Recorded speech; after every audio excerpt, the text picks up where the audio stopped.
Tupite mlango wala tufanye je? Tumwaklame tena baba yetu akikaribia hapa mbele na kutusaidia ku experience yake. Baba, karibu sana. Nikitoka hapa nakamata kalamu kuandika baba. Nashukuru sana rafiki yangu Brave. Na wasalimu nyote kwa jina la Bwana wetu Yesu Kristo. Makofi mazuri kwa Bwana Yesu. Vijana nawapenda sana, na rafiki yangu Paulo naye anawapenda.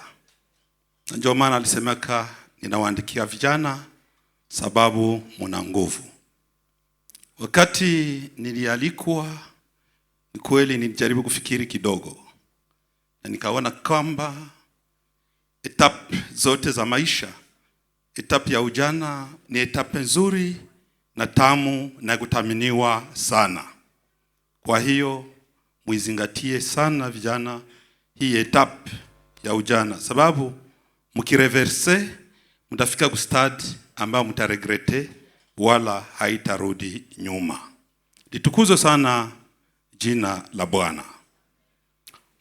Niko pasteur, siwezi intervenir bila kufungua Biblia yangu.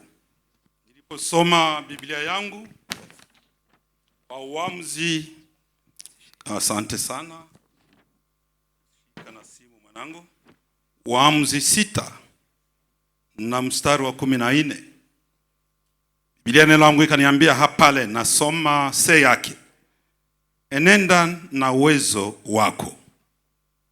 Ni Mungu aliongea na Gideon ya kwamba aende na uwezo na nguvu anao. Na Mungu ya wabatu alifanya kazi.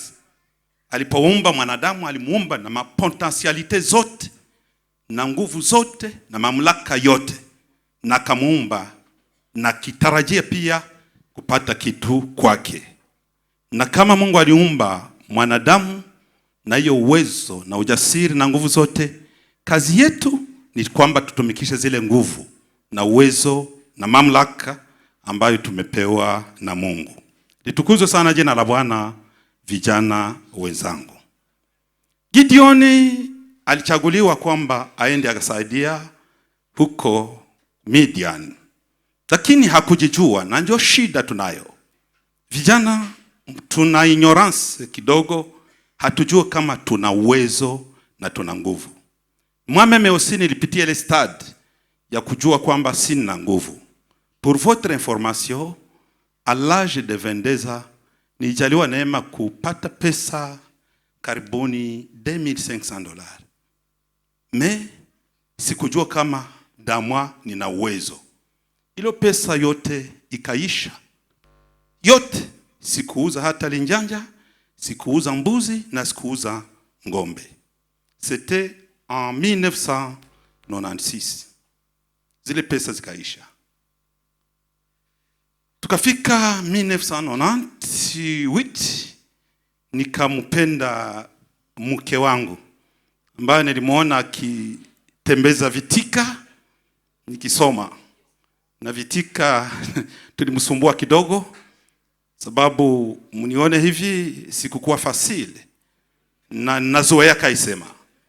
Ule mjakazi alikuwa akiuzisha vitika, sababu si yeshinjo tuko mpegu santre, wao walikuwa yolo kidogo. Tunamuita karibu na mbuzi, tunamwambia dada utakuwa hesabia mayani. Tunakuwa na kula viazi bitika na tunatupia ndizi mbuzi mayani. Nyuma anakoona bitika binaisha, akuganya kitu. Nikaona uvumilivu wake.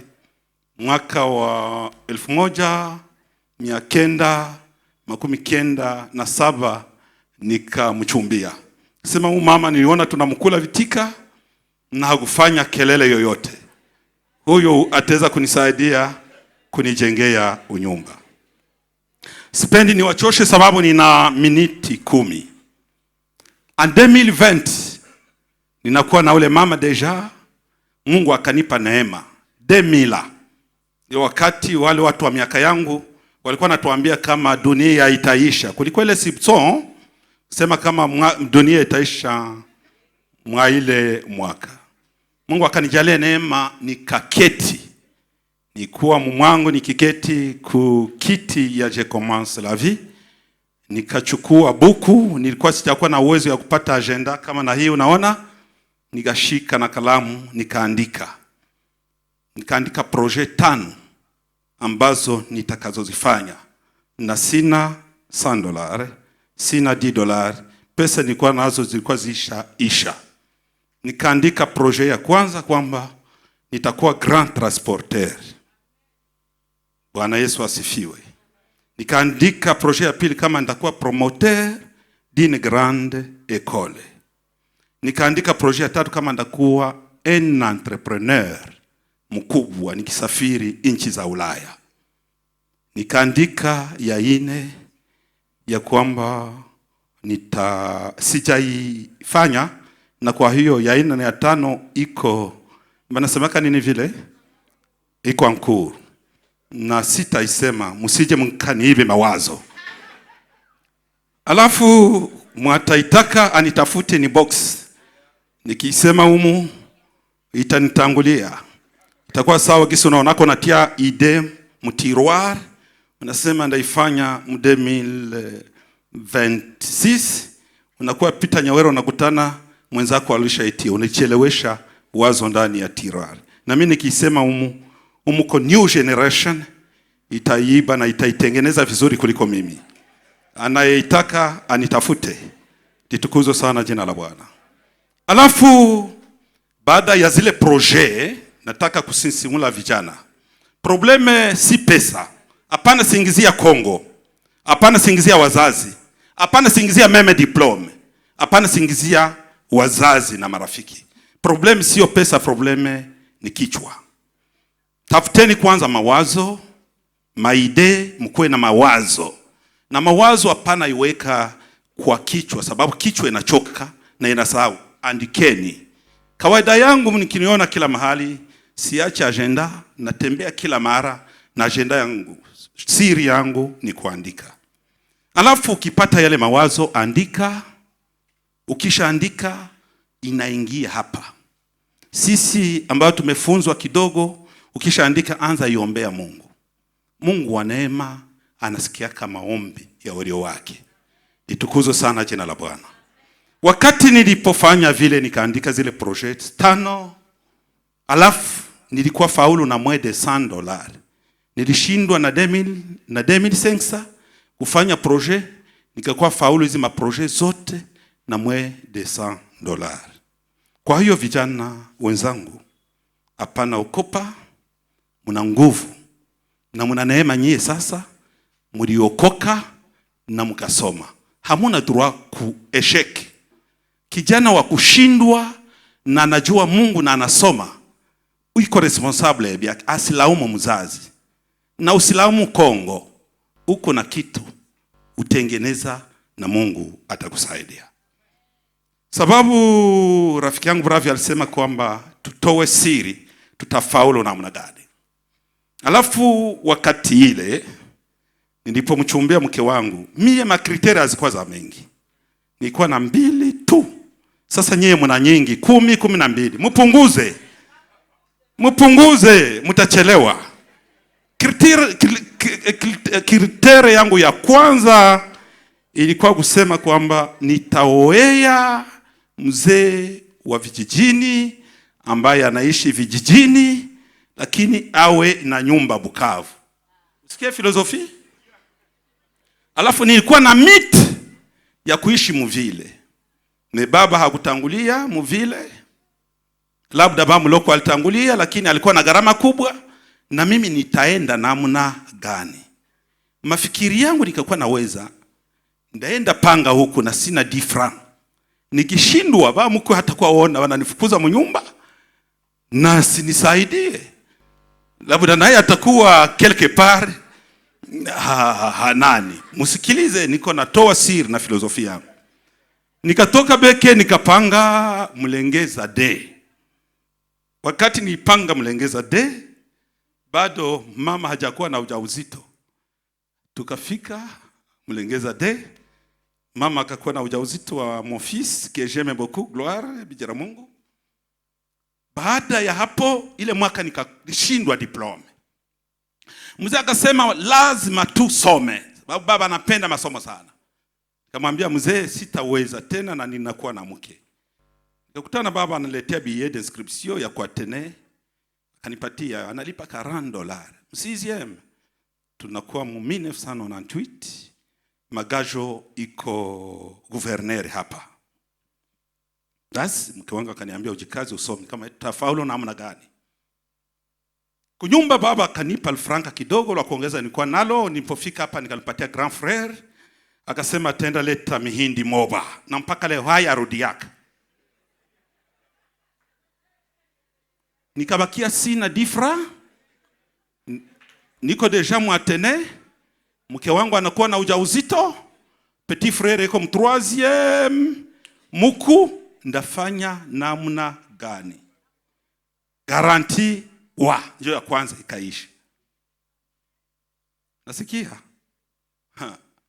ba mkwe wa batu akakuya huku akasema watoto yangu, osa mama alimuibiaka kasiri kama mambo haendeke huku. Akakuya akasema bwana, nina nyumba Mabuholo wende. Nikamwambia ndawaza. Nilipowaza asubuhi nikasema mzee, siende Buholo. Nikienda mnyumba ya baba nitakuwa kipofu, kichwa haitatumika. Ndapataka je nyumba yangu na niko mnyumba ya bure. Nikakatala ile nyumba. Nikasema ndasibiri. Mke wangu iko Temwe, hatukwenda Buholo, tukabakia vile. Ilipofika mwezi wa 8 tukapresente examen d'etat. Ile maane ilikuwa nachelewa sana kwa examen d'etat. Ilipoisha ile vite kaanza. Mama anakuwa na ujauzito, mtoto 9 mois. Garanti ilishaisha 7 mois impayé. Miezi 9 mtoto atazaliwa kesho, hakuna leyete ya 100 francs. Balipo annonce problème ya vita, nikasema Dieu merci. Nikaambia ba mkubwa, mke wangu ni mjamzito, hata ngoja Masasi, lazima nikimbie. Kumbi nakimbia vita ya loyer na vita ya leyete. Nilikuwa wa kwanza kukimbia nikakimbia. Mke wangu akazala Gloire. Jina la Bwana libarikiwe. Makofi. Ni Bwana apewe heshima. Alipozala Gloire, après 1 mois, 2 mois vite kaisha. Sikie tuko nasema acha woga, tuko na nguvu, tuko na uwezo. Wenzetu waliotangulia walisema mtu mwalisikilia njala hapa Bukavu na Luai harudi yake, lakini mimi nikarudia. Sema 2 mois nikarudia tena. Na tushakuwa na bebe. Porudia nikapanga nyumba tena. Pata tena franki dogo, tulipasula mambao, mpori nikapata franki dogo, nikapanga nyumba.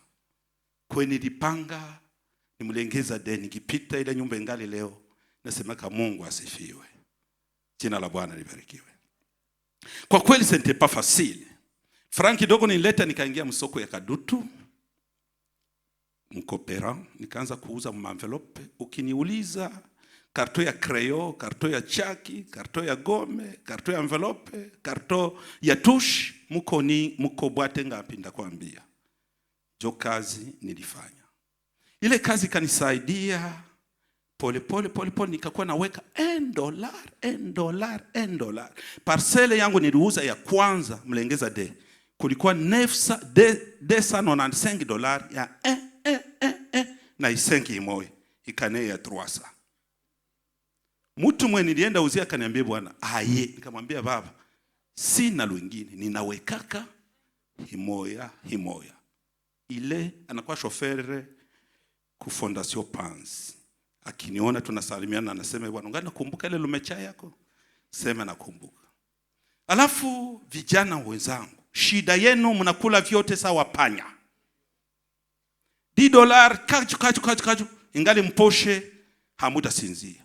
Hauwezi kuenda fasi bila kujua kama ukipata $10 kula 3 dépenser 2 weka 5 itakusaidia. Upende sipopenda itakuwa fika. Na njoo kisinaambia babiana, jikazeni mkuwe na weka kidogo kidogo.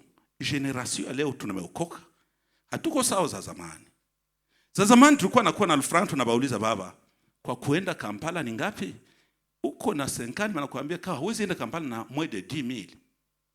Wewe ulikuwa na $100 unaikala. Kumbe na wa 10,000 anaenda Kampala na wa sana anaenda. Mtu naleta selo na pesa zako. Meba zamani hawakuwa natuambia, hawakuwa natuficha ile siri. So, kusudi ufaulu, tumikisha akili. Jua kuweka pana kula vyote. Na wakati uliresiri, usifanane mwindaji. Mwindaji njo wakati aliua, yeye hajamaliza ile nyama hawezi akawinda tena.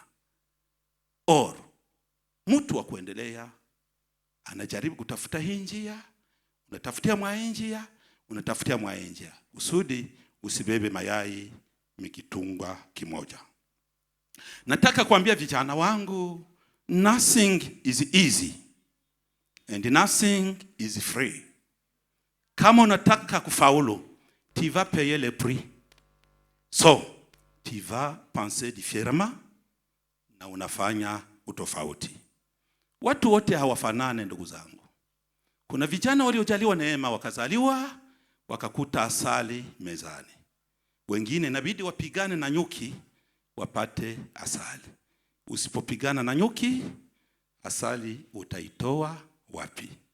Ninawapenda. Ninawashukuru. Kufaulu msilete mihali kwa wazazi. Mtu utaweza kuzaliwa mjamaa maskini. Sio shida. Shida ni kufa maskini. Piganisha.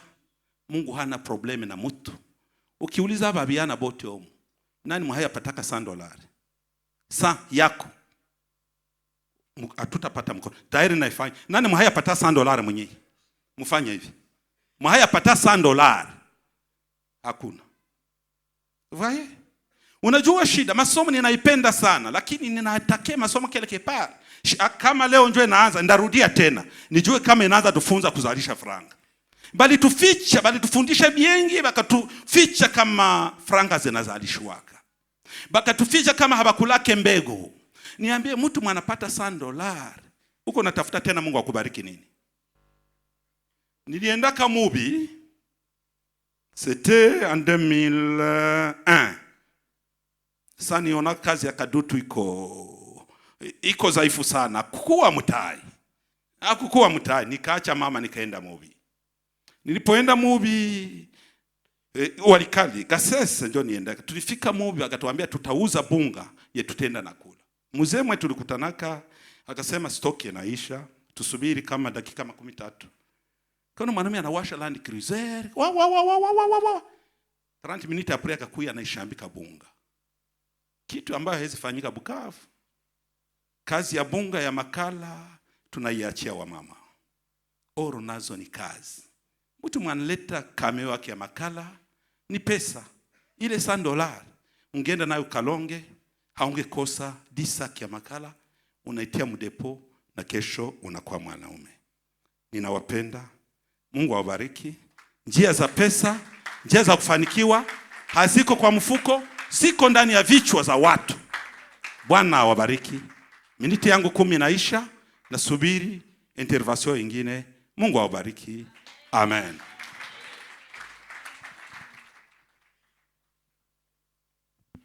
Tunaweza tena shangilia kwa hiyo neno.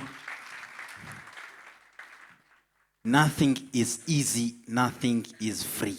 Kila mtu anakamata yake, na mimi nilikamata ile kwanza. Najua ya kwamba watu watakuwa na maswali mingi kwa baba, na ningewasi sana tukapomaliza activity wamuone kwa ajili ya maelekezo mingi. Na anatusaidia sana, na inawaza anaweza wasaidia nani kukutuonesha njia. Tulisema ya kwamba tunakuwa na matala mingi na njoze tutaenda na parcourir mwa hii sens.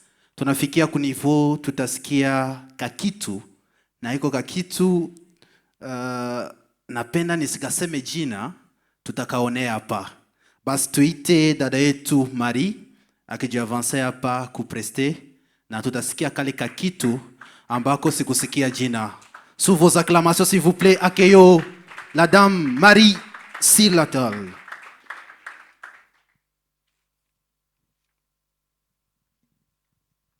Bonsoir à tous. Laissez-moi vous dire une chose, vous êtes bien vêtus ce soir. Alors, aujourd'hui, ou en ce moment, nous allons parler un peu de la vie de la jeunesse. Le jeune s'interroge.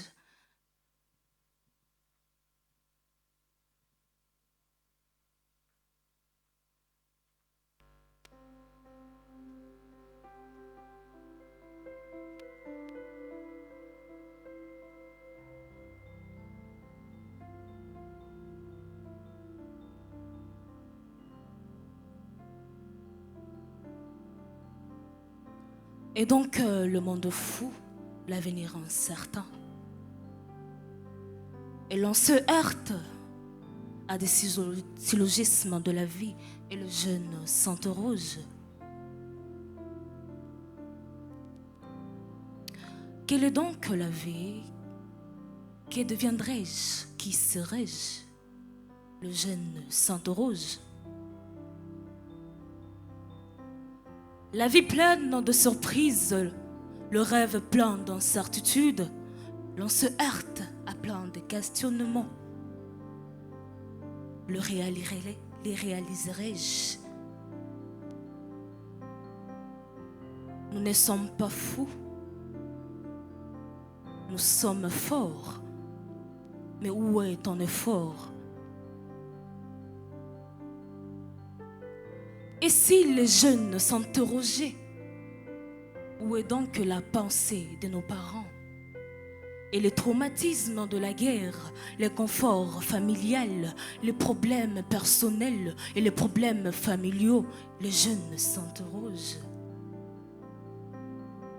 On se heurte donc à des difficultés du matin au soir, du lever du soleil au coucher. Et l'on se demande quel est le lendemain.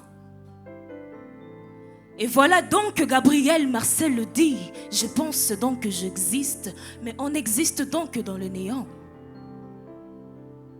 Et Sartre dit, les autres c'est l'enfer, mais l'enfer c'est soi-même. Lorsqu'on pose un acte, on se demande qu'est-ce que les autres penseront de nous. Mais l'on est fort, on pense, on agit. Le lendemain n'est pas moindre, mais l'on sourit à la vie parce que l'on sait qu'on vaincra. L'on s'est dit que nous gagnerons le lendemain. Et voilà l'alcoolisme, la débauche, les réseaux sociaux. Quel est donc le lendemain? Le jeune s'interroge. Et voilà donc que mon frère, à 25 ans, 3 ans de chômage, et se décide d'aller se marier. Et les autres s'interrogent. Et voilà donc que ma sœur, à 25 ans, s'est dit être en retard de la vie parce qu'une fille de 18 ans dans le quartier s'est mariée. On se retrouve dans une polémique de la vie où l'âge détermine ce que nous sommes, détermine ton avancement ou le retard de la vie. Ou lorsque tu as 25 ans, chez la fille, tu es déjà en retard. Ou lorsque tu as 40 ans sans être marié, tu es en retard. Mais serait-ce donc utile de juger par rapport au temps, par rapport à l'âge? Mais l'âge, comme on le dit, n'est qu'un chiffre. Mais la réalisation est tellement importante. À 18 ans, on peut réaliser, bâtir un peuple, bâtir des immeubles. Et à 40 ans, être chômeur et célibataire. L'on se pose deux questions. Lorsque le jeune s'interroge, le parent se pose la question et le confort familial se présente. Que deviendra ma fille à peine 18 ans? À peine 30 ans, l'homme est chassé de la maison. Et lorsqu'on pense donc qu'on existe, mais quel est notre effort dans ce que nous faisons? Aujourd'hui, l'on dit avec de polémiques, avec de devises de la vie, français, Ayusa, Kipombe. Et voilà donc, on s'est dit que c'est bon l'entrepreneuriat. Et on laisse les études. Mais que seras-tu dans un monde où les intellectuels se présentent à tour de table? Les jeunes s'interrogent. Tu as étudié, tu as des diplômes, tu as des doctorats. Sans job. Et lorsque deux chômeurs ou des jeunes qui n'ont pas travaillé gagnent 2 milliards, tu te sens en retard. Les jeunes s'interrogent. Et si nous continuons à s'interroger, la vie est pleine de surprises. C'est une suite de questionnements. Mais on tient le coup. À peine 22 ans où je me trouve à une polémique de ma famille. Les autres sont partis. Que seras-tu, toi? Sachant que j'ai des talents, voulant les développer, et la question financière se présente, les jeunes s'interrogent. Tout n'est pas facile, tout n'est pas moindre. La vie est pleine de surprises, le rêve plein d'incertitudes. Les jeunes s'interrogent. Merci.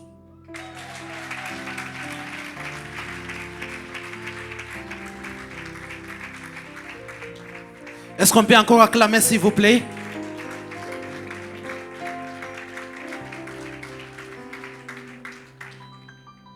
Les jeunes s'interrogent. Je m'interroge, tu t'interroges.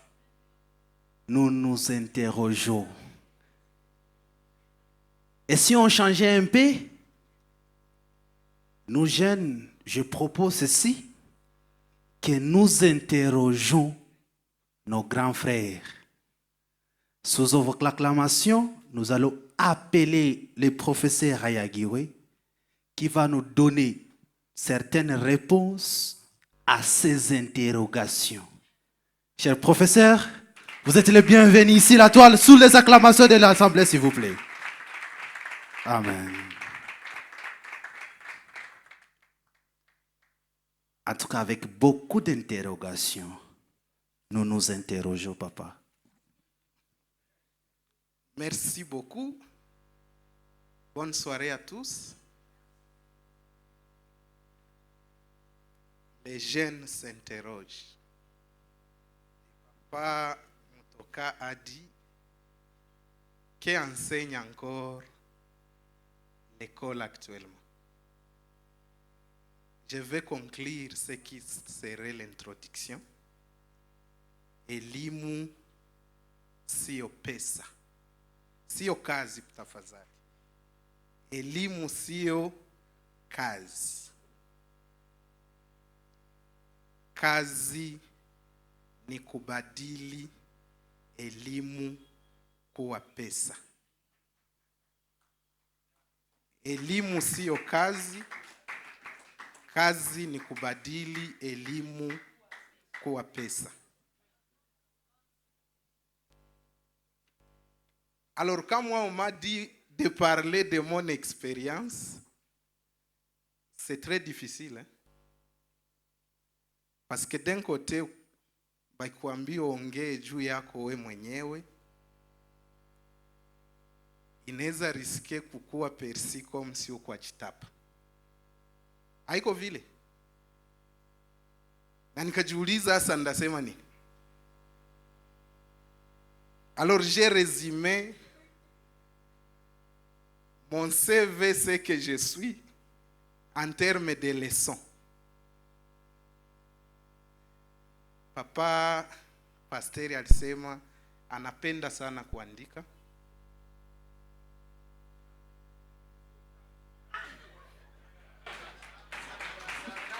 Asante. Nakasema ni lazima tukue naandika mawazo na maprojet. Nakaziombea. C'est très important. Les écrits restent, mais les paroles s'envolent. Alors, les témoignages que je vais faire, ça va se résumer autour de la thématique qui dit de l'engagement fidèle à l'impact durable. Et ça sera mon parcours comme académicien, comme un professionnel. Je ne sais pas encore est-ce que j'ai réussi ou je n'ai pas réussi. Je me cherche encore aussi. La première leçon,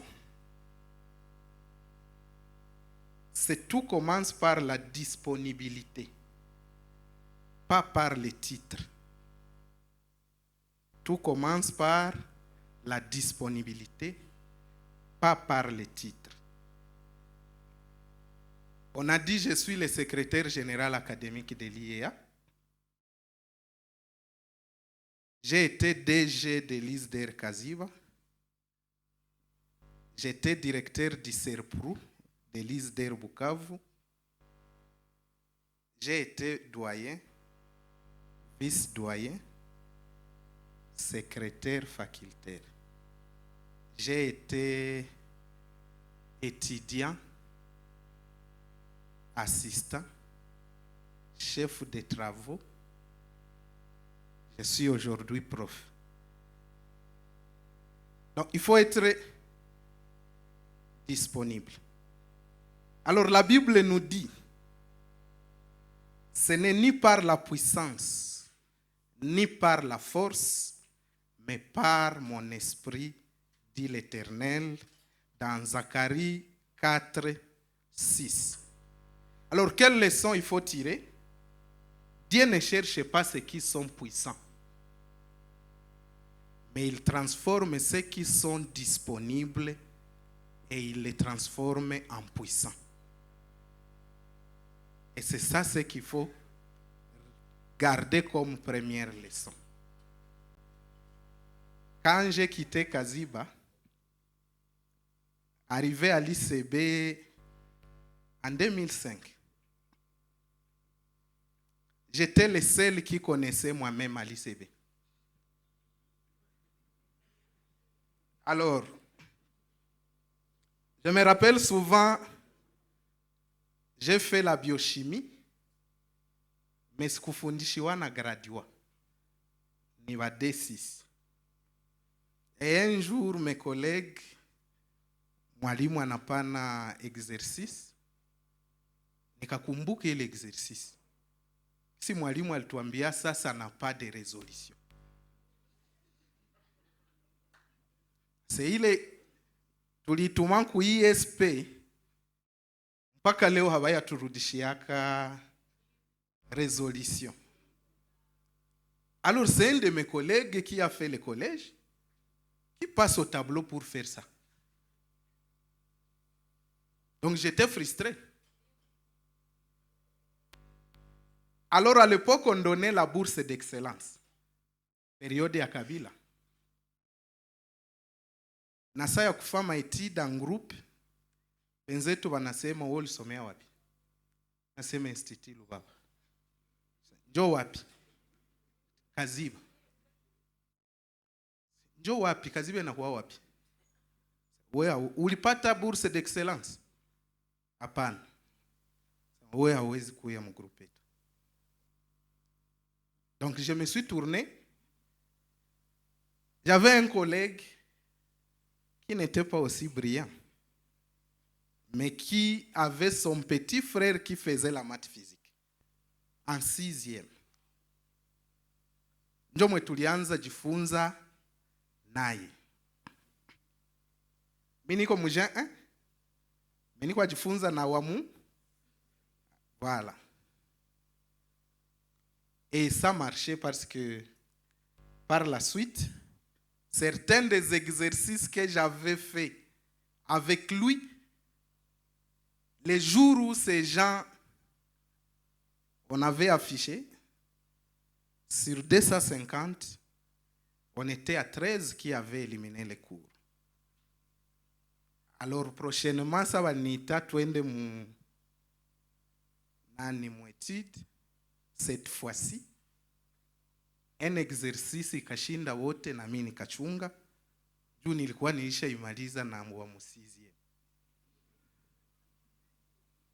Alors nikaifanya et c'est comme ça qu'ils ont compris. Alors arrivé en GD, comme moi je suis enfant d'un paysan, je connaissais les plantes des figures, d'images et photos, et je devais plutôt apprendre maintenant en français les noms scientifiques. Et l'agronomie, pour moi, c'était devenu comme une chanson. Et ce sont eux qui ont commencé à me suivre. Alors, la deuxième chose ou leçon, je vais parler du respect des étapes comme la clé de la stabilité. Msikwe na burile maitape. Unawa mingi hapo kimuuliza utamaliza utatumikia ngapi? Ba mingi reve ni kuwe na biro kubwa na nipokee mamile mademile please. Simulisikia gisi nilisema j'ai commencé petit. Alors en 2010 quand j'ai terminé, avant que va n'y engager, on a initié un petit projet. Tukwa enda Mutumbi Ijwi avec mes collègues juu ya kwenda fa macro propagation ya bananier. Sa wanayua nani wanaita se mozaike ya migomba. Iye ne gonjwa inalunguzama migomba. Mais en réalité ni wilt bacterie. C'est le frappé Ijwi. Tukaenda kule comme ba aventurier agronome juu ya kwenda urudisha mgomba. Tukatumika na paroisse ya Kashofu. Tukarudisha mgomba dans une partie. Pasteur, njoo yangu ya kwanza niligusa $100. Alors à partir de là on m'a rappelé pour que nianze assistana. Et c'est comme ça que c'est parti. Donc je vais insister sur le fait qu'il ne faut pas brûler les étapes. Donc j'ai été assistant avant d'être prof. Hamuta lamuka ukuwe profe na haukupita mwile maitape. J'ai servi avant de diriger. Ni munapenda mkuwe wa shefu na hamukuservire kwanza. Ukisha servire njo utajua gisi utadirige kesho. J'ai appris avant d'enseigner. Sasa hauwezi enda fundisha vyenye haukujifunza. Alors la Bible dans Luc 16:10 nous dit, celui qui est fidèle dans les petites choses l'est aussi dans les grandes choses. Est-ce que c'est le cas pour vous, jeunesse de Yesu Nijiu? Les jeunes vont s'interroger. Alors il faut savoir que Dieu élève ceux qui acceptent le processus. Si tu n'acceptes pas le processus, Dieu ne va pas marcher avec toi. Troisième leçon, Président Tani arrêtez nikikuwa mrefu. Troisième leçon, le travail sérieux et l'excellence comme témoignage chrétien. Le travail sérieux et l'excellence comme témoignage chrétien. Être chrétien ne signifie pas être médiocre. Des fois,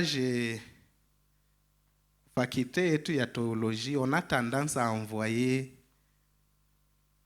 si mon ani peke ba théologien, ni ba jeune amupende enda ku théologie. Munasema ni bia ba vie. Hein? Donc Dieu ne veut pas aussi. Dieu a besoin de vous qui avez encore la force. La foi doit nous pousser vers l'excès l'excellence. Ndabakia hivi basi njo gisi Mungu alipenda. Ce n'est pas la volonté de Dieu. Parce que Dieu aime l'excellence. Alors moi, à mon cursus, actuellement, parce que je suis chercheur, je compte actuellement plus de 70 articles scientifiques. Mkienda piga jinangu, haiko vya TikTok njo vitakuwa. Wala vya Facebook. Bewa napenda soma, batakuta njo mavitabu na maarticle. J'ai déjà dirigé plus de 200 mémoires de licence, plus d'une vingtaine d'étudiants de master et 3 thèses de doctorat qui sont en cours, parmi lesquelles un va défendre le mois prochain. Par la grâce de Dieu, si vous suivez le classement, je suis parmi les 35 meilleurs chercheurs de la RDC. Sur base de H-Index. Mais je veux que vous compreniez que ce n'est pas un jeu du hasard. Donc ça veut dire que c'est de longues heures de travail. C'est des sacrifices. C'est des nuits sans sommeil. Kawo na lalaka, shi kazi inatukutaka na kutubeba kunyumba. Waka niko na lumalete lwangu pale.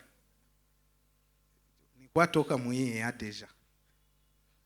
Namaliza tu makani raporo ngapi, kisha nikakuya hapa.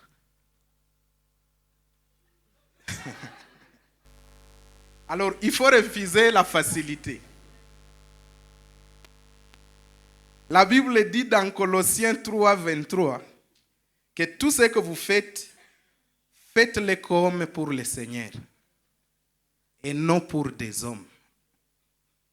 Nawaza pasteri alisema, mkwe nafaa yote comme pour le Seigneur. Ukifanya utaifanya kwa bidii. Quatrième chose ou leçon, c'est le leadership dirigé. C'est servir.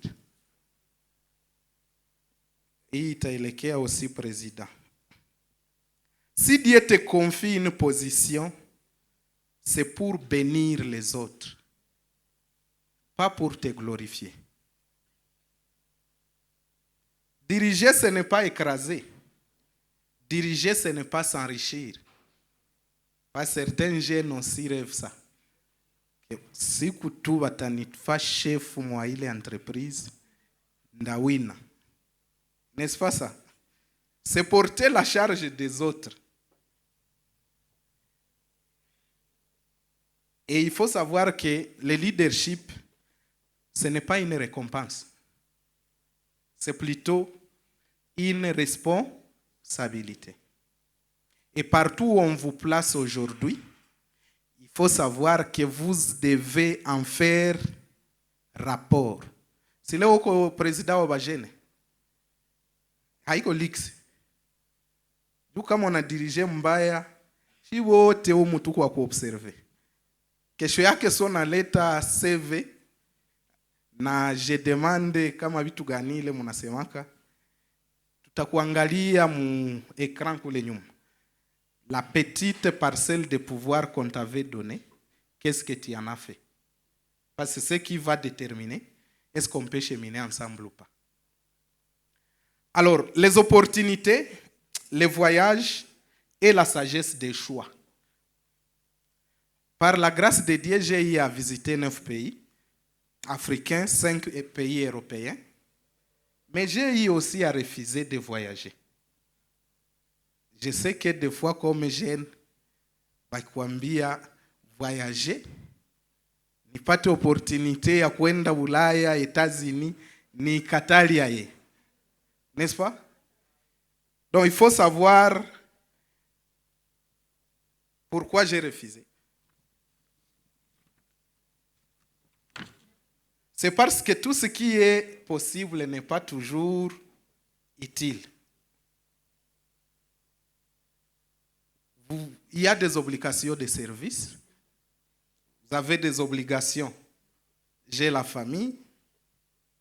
Madame, c'est la dernière fois que je devais partir en Thaïlande. Et à la veille, elle m'appelle à 22h. Nikwasi yarudi. Anasikia anagonjwa. Nikarudia nikamubeba ku general. Et j'ai laissé tout, nikasema nishakuwa na billet, je dois partir. J'ai pris mon avion le matin.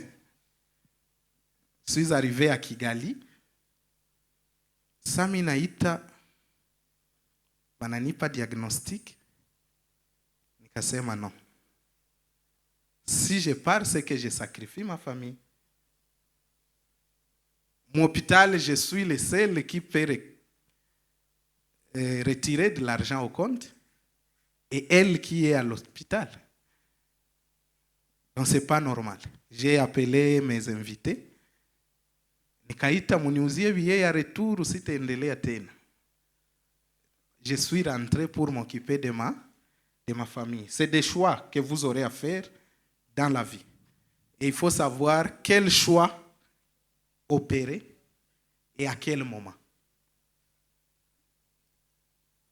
Alors la Bible, 1 Corinthiens 6, 12 dit, tout m'est permis, mais tout n'est pas utile. La maturité, ce n'est pas de dire oui à tout. Na muyue kama maisha yetu yote sawa binadamu ni ya kuchagula. Toute notre vie est faite de choix. Et l'important maintenant, c'est comment bien choisir. La 6e leçon, c'est la famille et la dimension humaine de la réussite. Niko atamaliza. Alors, la leçon qu'il faut tirer là, c'est quoi? La réussite qui oublie l'humain, c'est un échec déguisé. Papa Mutoka, mina onasa onabululaka wa petit frère. Ce qui est une bonne chose. Alors, Biblia nasema mu Timotheo wa kwanza 5:8, si quelqu'un ne prend pas soin des siens, il a renié la foi. Donc, même dans la Bible, c'est dit, unapobarikiwa, kumbuka pia kuwabariki wengine. Je remercie beaucoup ma femme parce que j'ai 2 enfants. Une fille et un garçon. Mais chez moi, il arrive que nous soyons à 11. Chaque année, je paye au moins autour de Minerval pour autour de 10-15. Na siezi hesabia bibasha kuwa diplômé. Pas seulement wa munyumba, mais aussi ceux-là que vous rencontrez. Soyez prêts à bénir. Et quand vous bénissez, le Seigneur vous donnera toujours de quoi utiliser.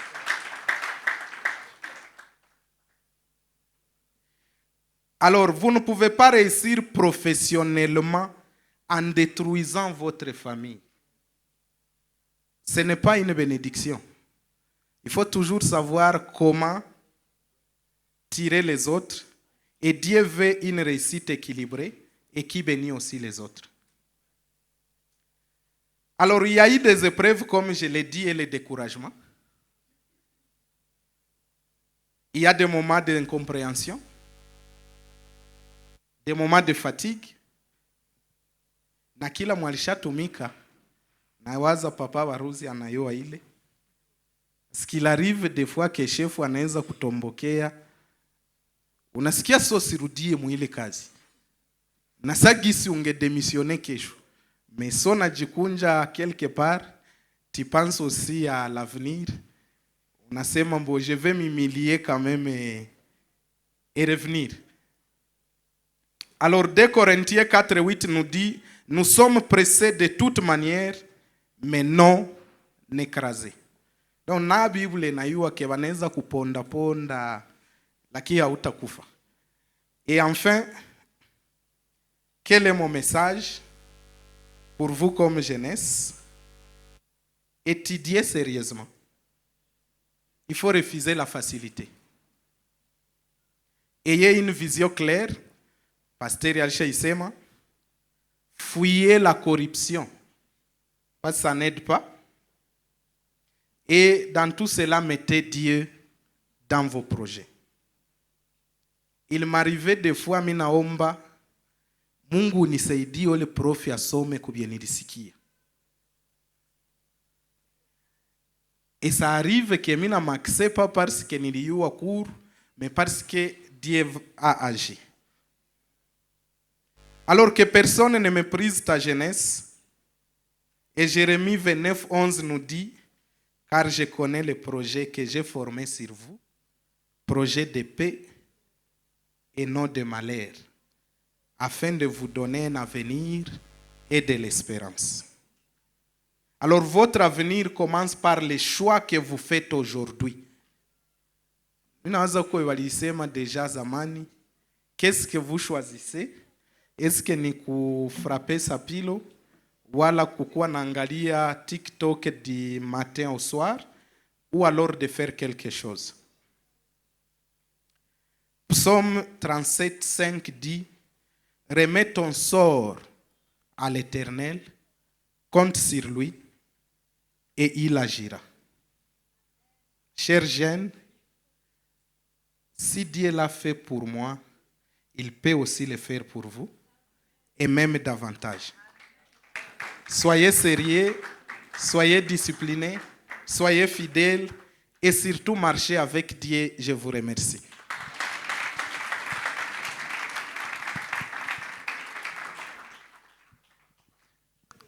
Merci beaucoup, cher professeur, d'avoir répondu à certaines de nos interrogations. Les jeunes s'interrogent toujours. Alors, nous continuons avec notre activité, avec toute l'ambiance dans la salle.